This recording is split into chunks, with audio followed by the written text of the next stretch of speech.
ఇక ధనుసు రాశి వారికి సంబంధించినటువంటి ఫలితాలు. ధనుసు రాశి వారికి విద్యార్థులు చాలా అనుకూలంగా కనపడుతోంది ఈ వారం అంతా కూడా. విద్యార్థులకి తెలివితేటలు బాగా పెరుగుతాయి. అలాగే మంచి పుస్తకాలు చదవగలుగుతారు. విద్యల పట్ల ఆసక్తి పెరుగుతుంది. మీ మీద మీకు నమ్మకం పెరుగుతుంది. మంచి స్థాయికి అయితే వెళ్ళగలుగుతారు. కాకపోతే నిరుద్యోగులకు ఇబ్బందులు కనపడుతున్నాయి, జాగ్రత్త. ఎంత ప్రయత్నం చేసినా సరైన ఉద్యోగ అవకాశాలు రాకపోవడము, నిరుత్సాహము, అలాగే ఇంటర్వ్యూల్లో కొంచెం మాట తడబాటు, వీటి వల్ల ఉద్యోగాలు పోయే అవకాశాలు ఉన్నాయి.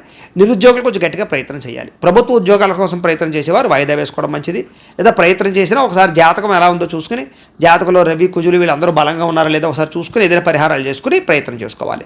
ఇక ప్రభుత్వ ఉద్యోగస్తులందరూ కూడా ఆటుపోటులు, ఇబ్బందులు, ఉద్యోగ సమస్యలు, మెంటల్ టెన్షన్లు, పని ఒత్తిడి అధికంగా కనపడుతోంది. ప్రైవేటు ఉద్యోగాలు చేసే వాళ్ళందరూ కూడా ఉద్యోగ సమస్యలు, ఉద్యోగ గండాలు, ఉద్యోగాలు పోయే అవకాశాలు, మాట పట్టింపులు, తోటి ఉద్యోగస్తులతో సమస్యలు, పై అధికారులతో ఇబ్బందులు, మీ కింద పనిచేసేటటువంటి వారి వల్ల ఇబ్బందులు కనపడుతున్నాయి. ప్రతి వ్యక్తితోటి జాగ్రత్తగా వ్యవహరించండి. నోరు జారకండి, మాట జారకండి, తడబాటు పడకండి. అలాగే నిబద్ధతతోటి పనిచేసేటటువంటి చోట. ఇక వ్యాపారస్తులందరూ కూడా వ్యాపారపరంగా తెలివితేటలు చాలా జాగ్రత్తగా ప్రదర్శించాలి ఈ వారం. మీకన్నా గొప్ప స్థాయికి వెళ్ళేటటువంటి వ్యాపారస్తులు మిమ్మల్ని తొక్కేయడానికి ప్రయత్నం చేస్తూ ఉంటారు. కాబట్టి వ్యాపారపరంగా పోటీతత్వంతో ప్రయత్నం చేయండి. అలాగే మీ కింద పనిచేసే వారితో జాగ్రత్త. కస్టమర్స్ తోటి లావాదేవీలు, వాగ్వివాదాల విషయంలో జాగ్రత్తలు తీసుకోండి. వ్యాపారపరంగా జాగ్రత్తలు తీసుకోవాలి. అలాగే రుణాల విషయంలో ఎక్కువ జాగ్రత్తలు తీసుకోండి. ఎన్ఆర్ఐలు, ఇతర దేశాల్లో ఉండే భారతీయులందరికీ కూడా ఒడిదుడుకులు, ఇబ్బందులు బాగా కనపడుతున్నాయి. ఉద్యోగ సమస్యలు, ఉద్యోగ గండాలు కనపడుతున్నాయి.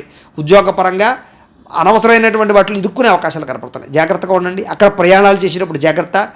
ఓవర్ స్పీడ్లు కానీ, ట్రాఫిక్ ప్రాబ్లమ్స్ కానీ, వీటి వల్ల ఇరుక్కునే అవకాశాలు, పోలీస్ కేసులు, చనాలాలు కనపడుతున్నాయి. జాగ్రత్తగా ఉండండి. ప్రయాణాలు చేసే ప్రతి ఒక్కరు ఈ వారం జాగ్రత్తగా ఉండాలి. తప్పుడు రాంగ్ రూట్లో వెళ్ళడం వల్ల చలానా కట్టడం కానీ, సీట్ బెల్ట్లు పెట్టుకోకపోవడం, హెల్మెట్లు పెట్టుకోకపోవడం వల్ల చలనాలు, యాక్సిడెంట్లు, ప్రమాదాలు, శస్త్రచికిత్సలు కనపడుతున్నాయి. అందరూ జాగ్రత్తగా ఉండాలి. అలాగే వివాహం విషయంలో కొంచెం ఆలస్యంగా వివాహ సంబంధాలు కుదరడం కానీ, లేదా మీరు ఇష్టపడుతున్నటువంటి వివాహాలు వెనక్కి వెళ్ళిపోతుండడం కానీ జరిగే అవకాశాలు ఉన్నాయి. అలాగే సంతానం కోసం ప్రయత్నం చేసేటువంటి వారు కొంచెం ఆలస్యంగా సంతాన ప్రాప్తి కనపడుతోంది. భార్యాభర్తల మధ్య తగాదాలు, గొడవలు, మనస్పర్ధలు, అనుమానపు ఆలోచనలు, మాట పట్టింపులు కనపడుతున్నాయి. ఈగోలకు వెళ్ళిపోయే ప్రయత్నాలు మాత్రం చేయకండి. కుటుంబ సభ్యులతో చాలా జాగ్రత్తగా వ్యవహరించండి. కుటుంబ ఖర్చులు అధికం అవ్వడం, ఇంట్లో ఎవరికైనా ఆరోగ్యం బాగోకపోవడం వల్ల సమస్యలు లేదా విపరీతమైన ఖర్చులు కనపడుతున్నాయి.